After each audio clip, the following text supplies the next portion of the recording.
Hello बच्चों, मैं विश्वदीप त्रिपाठी अब बच्चों का केमिस्ट्री का अपने यूट्यूब चैनल में स्वागत करता हूं। तो हेलो बच्चों, आज मैं कल के चैप्टर में जो हमने सॉल्यूशन डिस्कस किया था उसी के बाद आज हम अपने नए टॉपिक को डिस्कस करेंगे, कंसंट्रेशन टर्म। और एक चीज़ ध्यान रखिएगा, आपको मैं आज बता रहा हूं कि आप अपनी स्टडी के दौरान केवल और केवल ध्यान दीजिए तो अपने स्टडी पर और किसी भी चीज़ पे नहीं।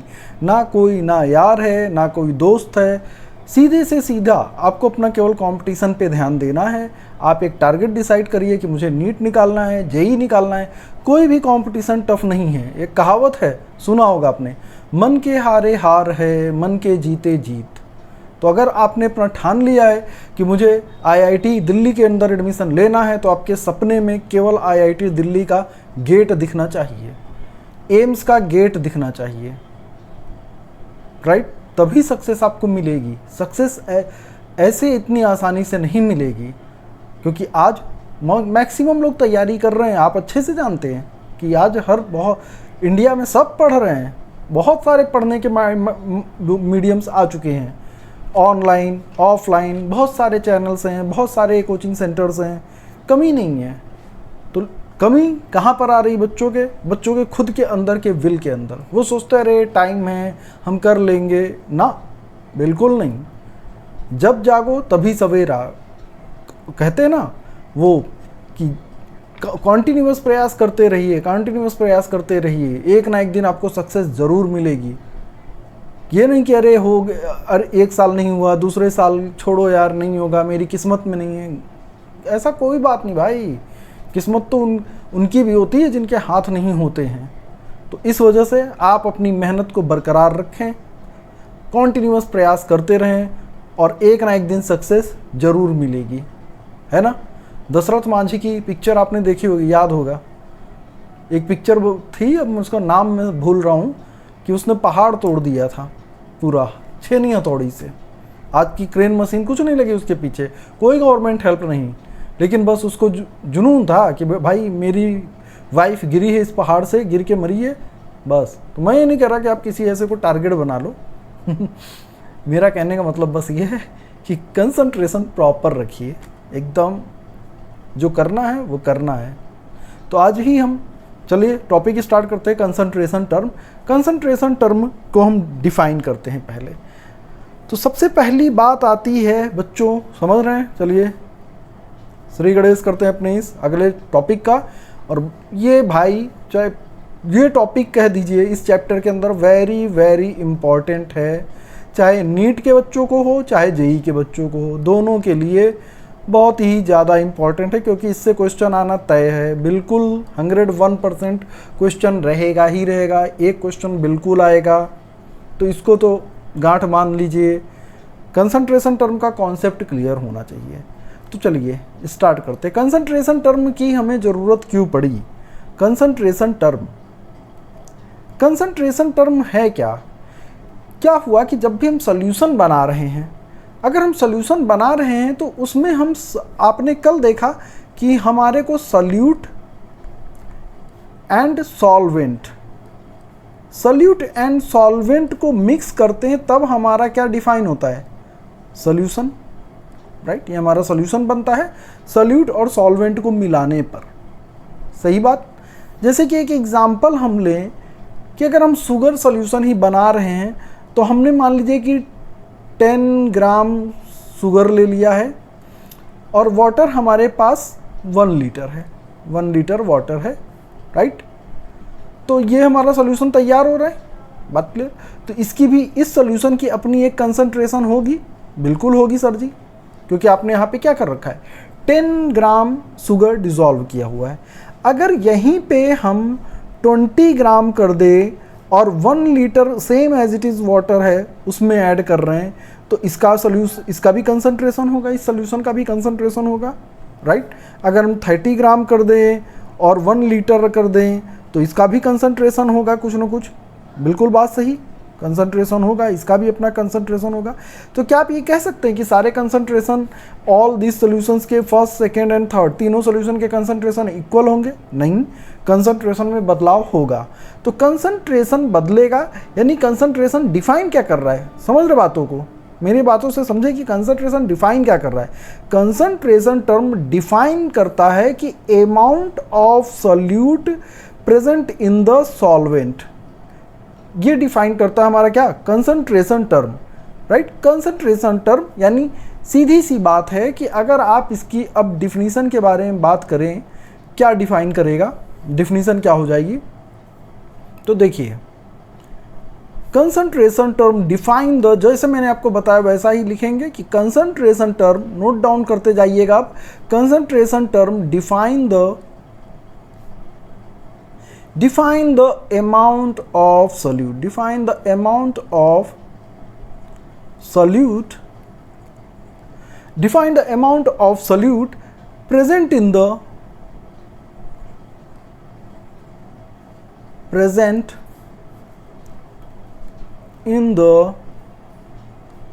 given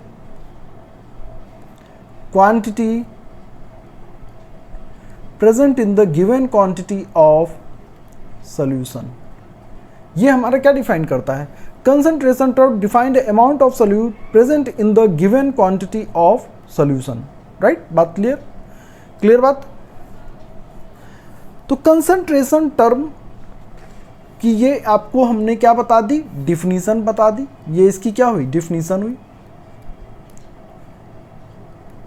चलिए, तो concentration term can be expressed by various ways, बहुत सारे वेज दिए गए हैं कंसंट्रेशन टर्म को डिफाइन करने के लिए। साइंटिस्टों ने कई सारे टर्म प्रोसेस, कई सारी टेक्निक्स यूज की हैं।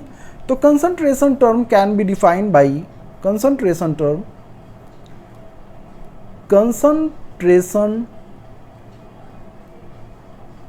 Term defined by various method।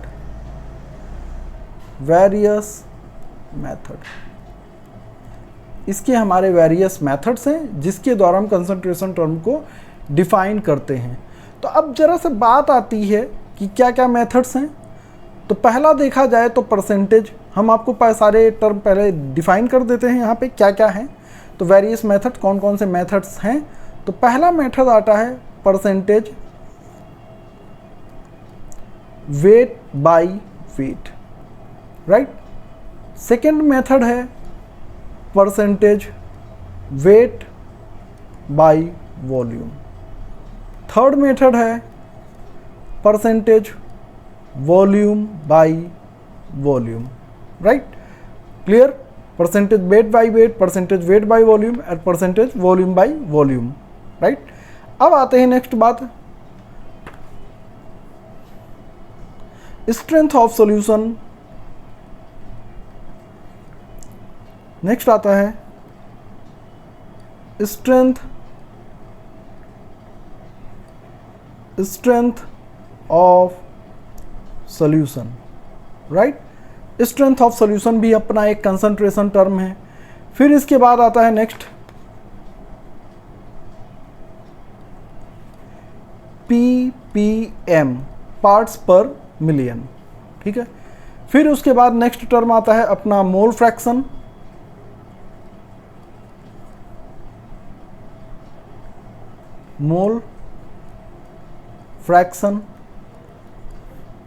फिर उसके बाद molarity,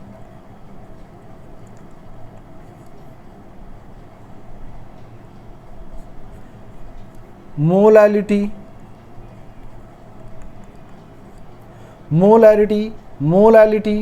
and then after that इसके बाद अगला टर्म आता है that is the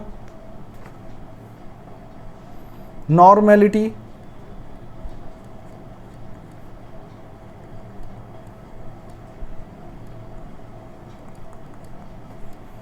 and then last one that is the formality।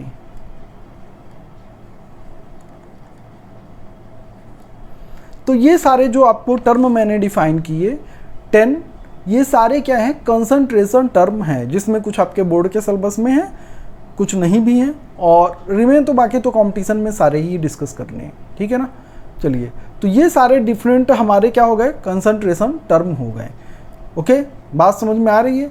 अब ये सारे ही कंसंट्रेशन टर्म से क्वेश्चन एराइज होते हैं आपके नीट, जेई, चाहे जो एग्ज़ाम दीजिए, ये टर्म से क्वेश्चन आते ही आते हैं। तो सारे कंसंट्रेशन टर्म आप अच्छे से याद कर लीजिएगा।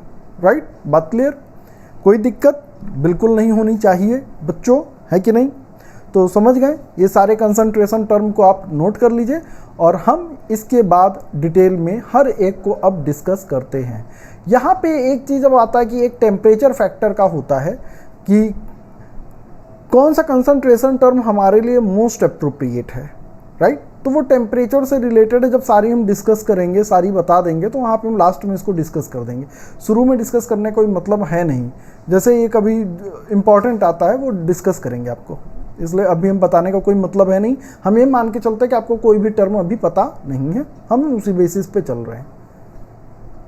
ठीक, चलिए, तो बिल्कुल आगे हम स्टार्ट करते हैं। अपना सबसे फर्स्ट टर्म हमने कल क्या लिया था, सबसे पहला टर्म हमने बच्चों क्या डिस्कस किया था, परसेंटेज वेट बाय वेट। तो परसेंटेज वेट बाय वेट की बात आ रही है, ठीक है ना। तो चलिए, सबसे पहला कंसंट्रेशन टर्म हम डिफाइन करते हैं। तो पहला कंसंट्रेशन टर्म है अपना फर्स्ट कंसंट्रेशन टर्म हमारे पास है, इसी को बोलते हैं परसेंटेज वेट बाय वेट, या इसी को कहते हैं मास परसेंटेज,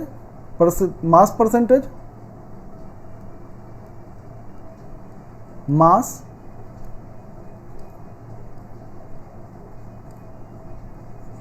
इसी को हम क्या कह रहे हैं, मास परसेंटेज, और percent by mass, percent by mass, या इसी को हम क्या कह रहे हैं, percentage weight by wait.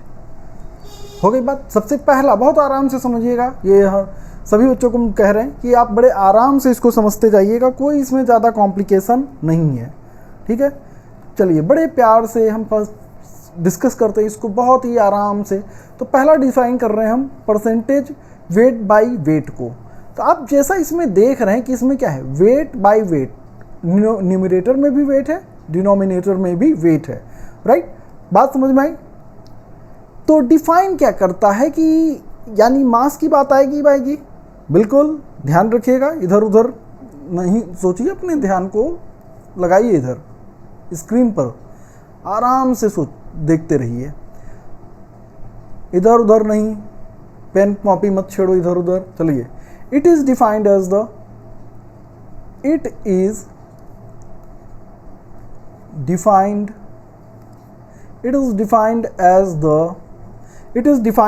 amount of solute, it is defined as the amount of solute, it is defined as the amount of solute present in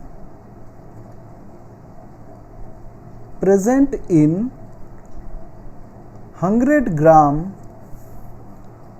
of solution।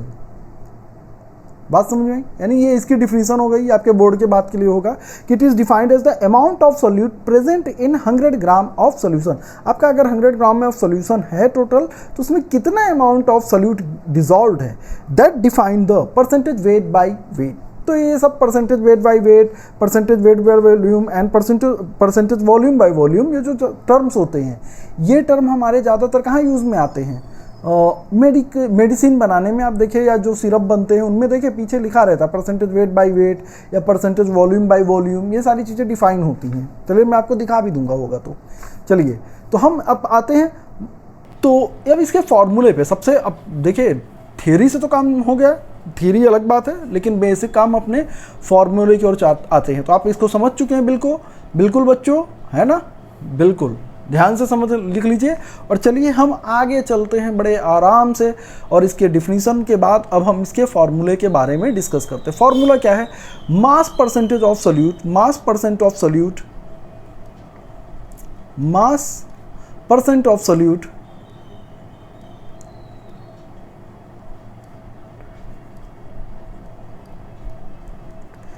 mass percent of solute that is equal to the mass of solute, mass of solute means in numerator mass of solute and the denominator that is the mass of solution, mass of solution. We will discuss here mass of solution, and that is the case of percentage, so we have to multiply it with 100. तो that is the formula. एक formula ये हुआ. अब इसी को थोड़ा सा modify कर देते हैं, थोड़ा सा और इसको लिख दे, है ना. अगर सेम कंडीशन है, मास परसेंट ऑफ सोल्यूट को आप डिफाइन कर रहे हो, तो इसी फार्मूले में थोड़ा सा मॉडिफिकेशन हम और कर देते, क्योंकि कभी कभी बदल के भी फार्मूला दे देता है, तो कंफ्यूज नहीं होने का. बिल्कुल हम यहाँ आपको डांस नहीं करके दिखाएंगे भाई, सीधे कॉन्सेप्ट की बात करेंगे. समझ में आया? दैट केमिस्ट्री का channel that is only related with the chemistrical concept, not the other things. तो अपने को मास ऑफ सोल्यूट न्यूमरेटर में था, एंड अब सोल्यूशन आ रहा है. तो सोल्यूशन में आप सोचिए कि कल हमने क्या लिया था, सोल्यूट और सॉल्वेंट दोनों को डिस्कस कर रहे थे. बताया था कि सोल्यूशन में क्या होगा, सोल्यूट भी होगा और क्या होगा, सॉल्वेंट भी होगा, दोनों चीज़ें होंगी. तो अब हम इसको सेपरेट करके यहाँ पे लिख सकते हैं मास of solute, mass of solute plus mass of solvent, mass of solute plus mass of solvent, और सीधी सी बात है परसेंटेज की बात है तो इंटू 100 हो जाएगा. हुआ कि नहीं हुआ? राइट, बात क्लियर. अब ये भी फार्मूला, यानी कि आपके पास मैंने ये दो फार्मूले डिफाइन कर दिए. अब ये दोनों फार्मूले आपके ये हो गए, एक पहला ये फार्मूला और एक ये फार्मूला. हम इनको बढ़िया सा बॉक्स के अंदर, आप अपने कॉपी में ऐसे बॉक्स के अंदर कर लीजिएगा ताकि आपको ध्यान रहे. ठीक है ना, बात क्लियर. क्योंकि अभी थोड़ा सा स्क्रीन मेरे को ज़्यादा नहीं मिलती है, तो मेरे को इसी में लिखना रहता है. ठीक है, वन नोट पे है ये काम, तो ज़्यादा स्क्रीन में पेज नहीं मिल पाता है. चलिए अब आगे चलते हैं इसी को. देखिए यहीं पे हम थोड़ा सा और एक बात चीज़ आपको बता रहे हैं. एक रिलेशन ना सभी बच्चों को पता होगा, क्या? डेंसिटी का हम लिख देते हैं या कोने में लिख दे रहे हैं. Every student know that is density is equal to क्या हो जाता है. चलिए अच्छा यहीं लिख दें, नहीं तो कन्फ्यूजन होगी. The density that is the density क्या हो जाएगा, मास अपॉन वॉल्यूम. अब मान लीजिए कभी कभी क्वेश्चन में क्या हुआ कि आपको डेंसिटी और वॉल्यूम दे दिया, बाकी चीज़ें कुछ मिसिंग कर दी, तो अब वहाँ से कैसे क्वेश्चन सॉल्व करेंगे, या डेंसिटी निकालने को दे दिया. तो इन सच कंडीशन अगर आप फॉर्मूले को अब देखो कि वहाँ पे अगर आप मास परसेंट आप कैलकुलेट कर रहे हो, वहाँ पे आप क्या निकाल रहे हो, अगर मास परसेंट आप कैलकुलेट कर रहे हैं, मास percent of solute that is the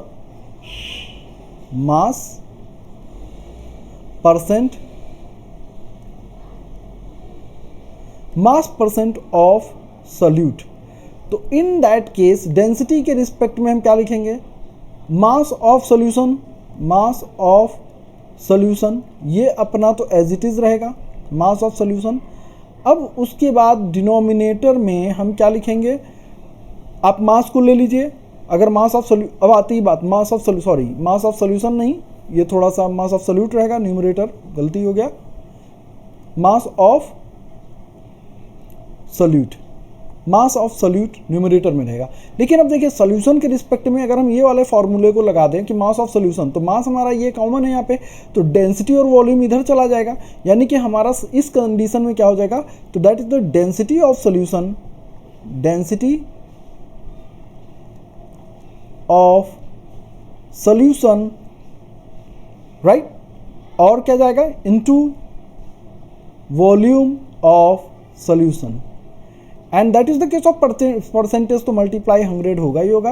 यानी ये देखिए ये भी एक फॉर्मूला थोड़ा सा मॉडिफाई करता हुआ मैंने आपको यहाँ पे लिखा है, राइट. ये थोड़ा सा फॉर्मूला आपका मॉडिफाई करता हुआ, देखिए शायद कट रहा हो तो इसे ध्यान से देख लीजिएगा कि यहाँ से कट रहा होगा थोड़ा सा कहीं पे, तो ये आपको मैं थोड़ा सा स्क्रीन ऊपर कर देता कि ये देखिए mass percent of solute is equal to mass of solute by density of solution into volume of solution into 100। ये आपका फॉर्मूला हो गया, ठीक है। तो आपको देखिए मैंने कितने फॉर्मूले यहाँ डिस्कस कर दिए। पहला फॉर्मूला ये हुआ, दूसरा उसी को थोड़ा सा मॉडिफाई किया, तीसरा ये देखिए एक फॉर्मूला इसी से रिलेटेड। चलिए हो गई ना बात, समझ गए। चलिए अब इसी में देखिए थोड़ा सा एक टर्म आपको और लेके चलते हैं।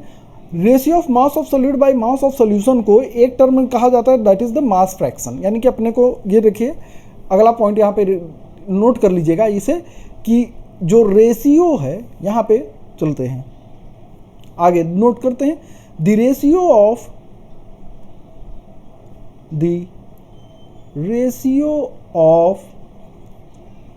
mass of solute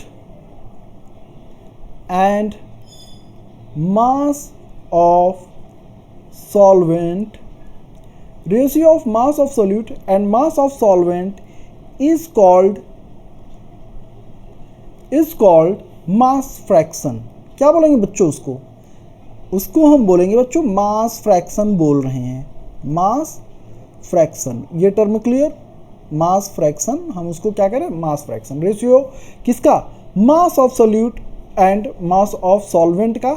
याद करिए ratio of mass of solute and mass of solvent नहीं, सोल्यूशन सॉरी, सॉल्वेंट नहीं होगा यहाँ पे, mass of solution.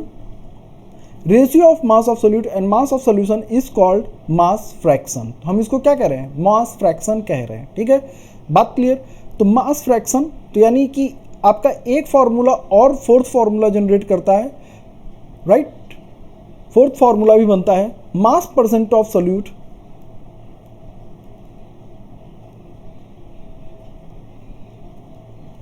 Mass percentage of solute, mass percentage of solute, that is mass fraction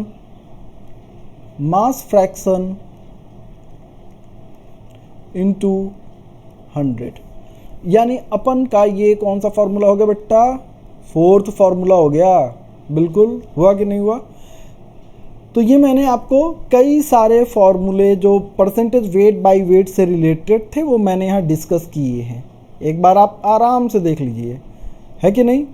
ये आपको फर्स्ट सेकेंड थर्ड ये मैंने नंबरिंग कर दी है, और ये देखिए फोर्थ ये भी फार्मूला है, ये भी फार्मूला आपका, ये फोर्थ फार्मूला जो कि बॉक्स के अंदर, ये भी कर लीजिए।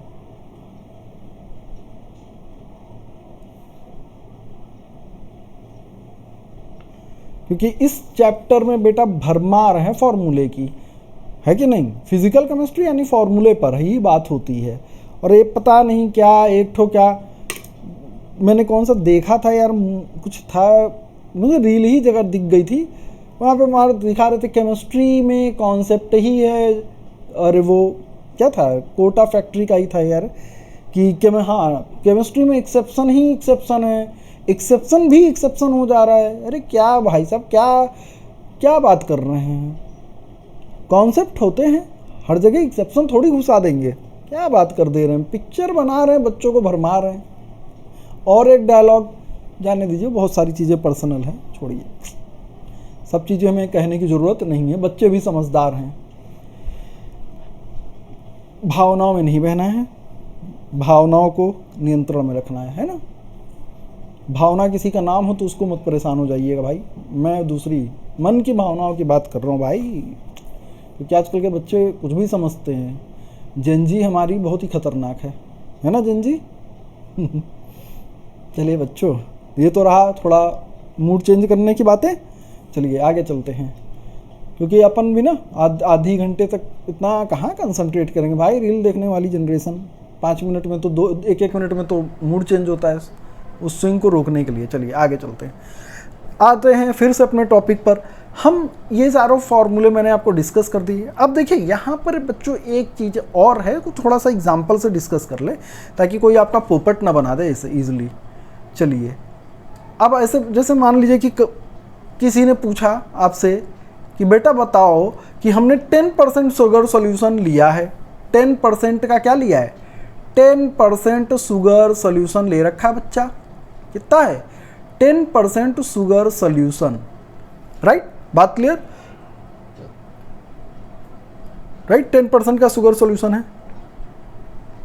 तो इसमें क्या क्या मिला है, कितना परसेंटेज क्या है, शुगर सोल्यूशन है, पानी में घोला, भाई शरबत बनाया ना मस्त एकदम ठंडा सा, ठीक, फ्रिज से पानी निकाला और घोला, तो 10 कह रहा है कि इसमें 10% का शुगर सोल्यूशन है।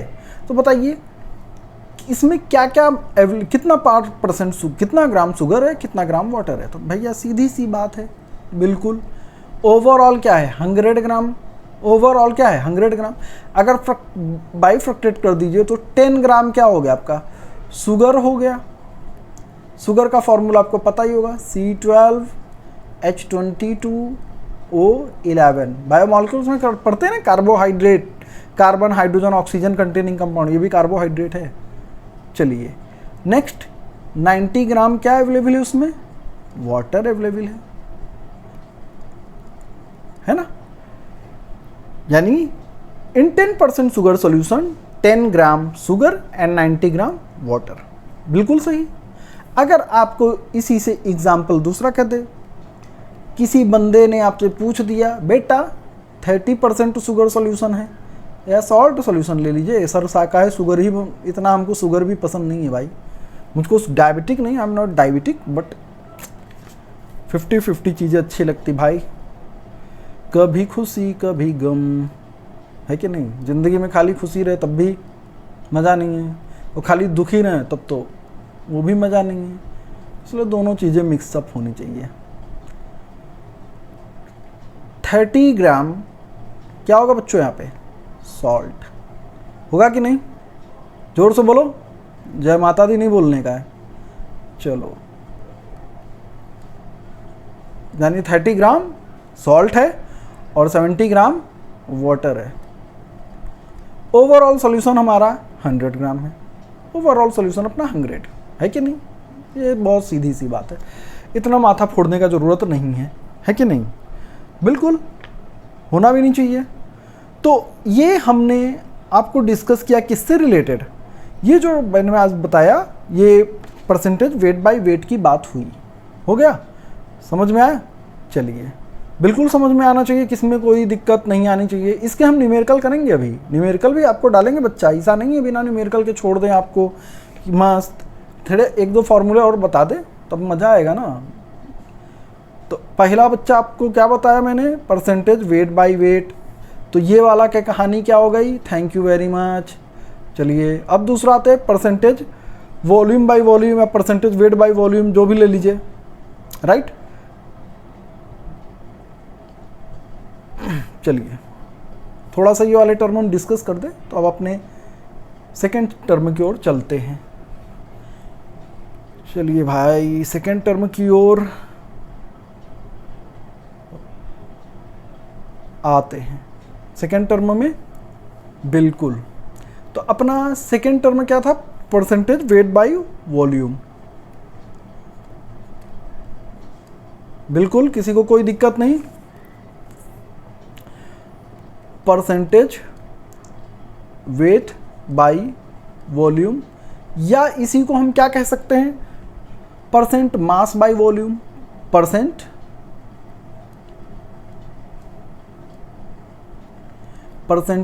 मास बाय वॉल्यूम, है ना भाई। थोड़ा चैनल को सब्सक्राइब भी करो आप लोग बच्चों, है कि नहीं। अब इसको डिफाइन क्या करते हैं, परसेंटेज मास बाय वॉल्यूम में क्या हो जाएगा, देखिए परसेंटेज मास बाय वॉल्यूम के इसके में डिफाइन करते हैं। थोड़ा सा मैं बीच बीच में वो कर देता हूँ, क्योंकि बोलते बोलते गर्मी लग रही भाई, अपन कहाँ एसी वेसी नहीं लगा रखी अभी भाई। It is defined as the, आगे आते हैं तो देखिए it is defined as mass of solute present in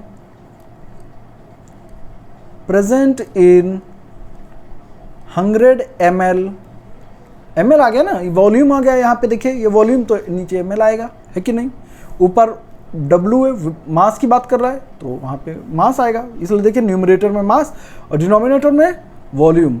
it is defined as the mass of solute present in 100 ml of solution. बिल्कुल बेटा, बात सही. ठीक, ये तो हो गया इसका डिफिनीशन का बात. अब आती है बात किसकी, फॉर्मूले की. चलिए अब हम अपने इसके फॉर्मूले को डिस्कस करते हैं. फॉर्मूला आते हैं. तो फॉर्मूला देखिए क्या बनेगा इसका, परसेंट मास बाई वॉल्यूम का परसेंटेज वेट बाई वॉल्यूम, यानी ये परसेंटेज वेट बाई वॉल्यूम, यानी कि क्या हो जाएगा, mass of solute, mass of solute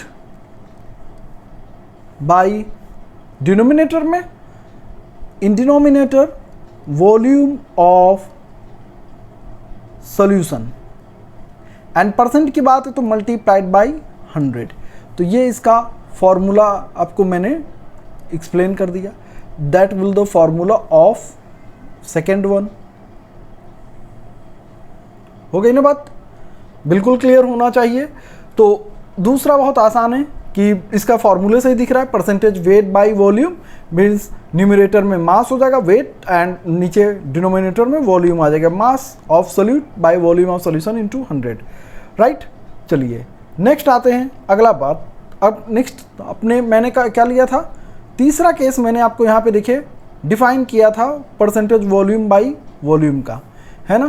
तो अब हमारे पास अपने थर्ड फॉर्मूले की ओर, थर्ड कंसंट्रेशन टर्म की ओर मूव करते हैं, परसेंटेज वॉल्यूम बाई वॉल्यूम. तो ये सारे के कंसंट्रेशन टर्म का अपना मेडिसिनल इंडस्ट्री में इसका बहुत ज़्यादा यूज़ है. थोड़ा सा अलग कलर हो जा रहा है, नहीं दिख रहा है. इन सब का यूज़ कहाँ है ज़्यादातर, मेडिसिनल इंडस्ट्री. मेडिसिनल इंडस्ट्री, जितने आपके कफ सिरप होते हैं वो सब होते हैं, और कफ सिरप बनाए जाते हैं, वहाँ पे volume by volume, wait by volume, इसी तरह से उसका दवाइयाँ तैयार की जाती हैं. और आपने उसमें भी देखा होगा अल्कोहल के बॉटल्स में भी percentage volume by volume alcohol दिखाया जाता है. सब तो समझदार हैं आप लोग, है ना, केमिस्ट्री के बच्चे हैं, इतने तो समझदार होते ही हैं हमारे बच्चे. चलिए चलिए चले बच्चों, तो अब अपना हम शुरू करते बच्चा कौन सा टॉपिक, तीसरा फॉर्मूला. समझ में आ रहा है नहीं, बिल्कुल शानदार जानदार.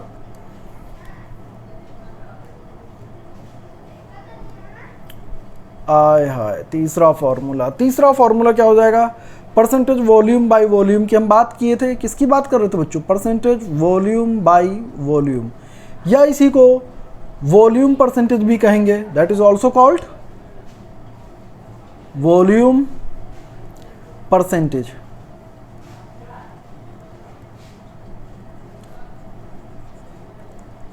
है ना, परसेंटेज वॉल्यूम बाय वॉल्यूम, और that is also called the volume percentage. चलिए स्टार्ट करते हैं अब इसके बारे में.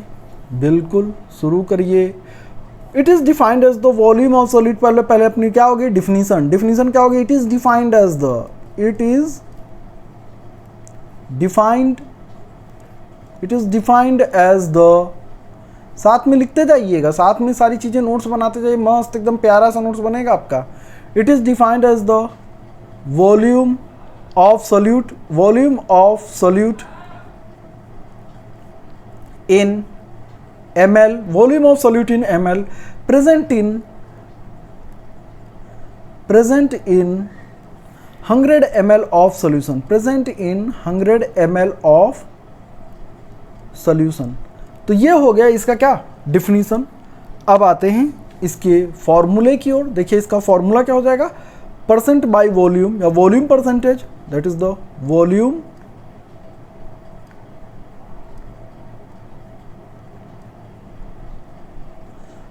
वॉल्यूम परसेंटेज के बारे में बात कर रहे हैं, है ना. Volume percent, that is volume of solute, volume of solute by volume of solution, volume of solute by volume of solution into 100. ये इसका फॉर्मूला हुआ. तो इसको डालो बक्से के अंदर. ये इसलिए ताकि आपको हाईलाइट रहे कि हमारे को मेन तो फॉर्मूला ये बेटा, बाकी डिफिनीशन तो सब बोर्ड में काम देगी, है ना. चलिए अगर यहीं पे हम अच्छा एग्जाम्पल से थोड़ा एक चीज़ डिस्कस करें, आपको एक चीज़ एग्जाम्पल से डिस्कस करते हैं। जैसे मान लीजिए एग्जाम्पल, किसी बालक ने कहा कि 10% इथेनॉल है, 10% volume by volume of ethanol, 10% volume by volume of ethanol, तो क्या हो जाएगा? पहले जैसा ही 10 ml आपका क्या है? इथेनॉल होगा, और 90 ml क्या हो जाएगा? वाटर हो जाएगा। यानी कि 10 ml इथेनॉल, इसको ये भी कह सकते हैं कि 10 ml ethanol is dissolved in enough water so that total volume कितना हो जाए? 100 ml। यानी कि ये आप लाइन कह सकते हो अगर आपको स्टेटमेंट ऐसे देना हो, 10 ml ethanol, 10 ml ethanol, 10 ml ethanol dissolved, क्योंकि सॉल्वेंट तो अपने पास क्या है बेटा? वाटर ही है। 10 ml ethanol dissolved in enough water, enough water so that total volume, so that total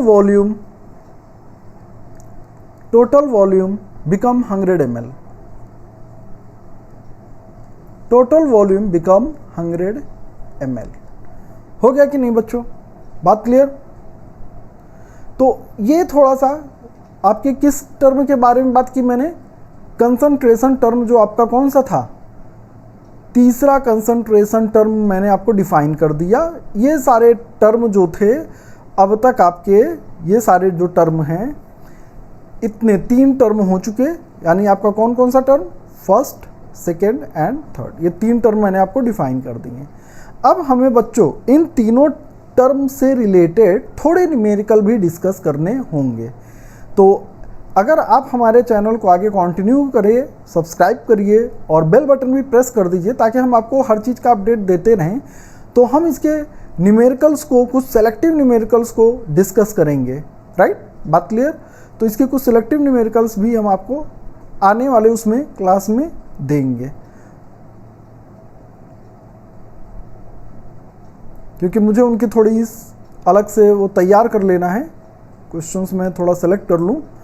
तो अभी तक के लिए, आज के लिए आपको मैंने जितना बताया आप उसे ध्यान में रखिएगा, ठीक? अच्छे से इनको पढ़िए और अच्छे से समझते जाइए। तो अभी तक के लिए आपको जितना हुआ इसमें कहीं डाउट नहीं होना चाहिए, एकदम आराम से पढ़ते जाइए कंसंट्रेट होकर के। ये 11th में भी है, 12th में भी है। 11th में आपके some basic concept of chemistry पहले चैप्टर के अंदर ही आता है, वहाँ पे भी आपने इसको पढ़ा है। और तो क्लास 12th में तो सॉल्यूशन चैप्टर में है ही है ये। तो इसके अब न्यूमेरिकल को हम आपको आगे कल डिस्कस करेंगे। यानी कि अब हमारे जो बचते हैं न्यूमेरिकल्स इसके हैं, इसके न्यूमेरिकल्स को हम डिस्कस करेंगे। तब तक के लिए बच्चों आपको देते हैं बाय बाय बोलता मैं। तब तक के लिए धन्यवाद, फिर मिलते हैं आपसे। तो अगेन आपसे कहता हूँ केमिस्ट्री का चैनल को आप एक बार सब्सक्राइब करिए, इसके बेल बटन को दबाइए, और ताकि जो भी अपडेट आए आपको इमीडिएट ऑब्टेन्ड हो। राइट, थैंक यू बच्चों, थैंक यू वेरी मच।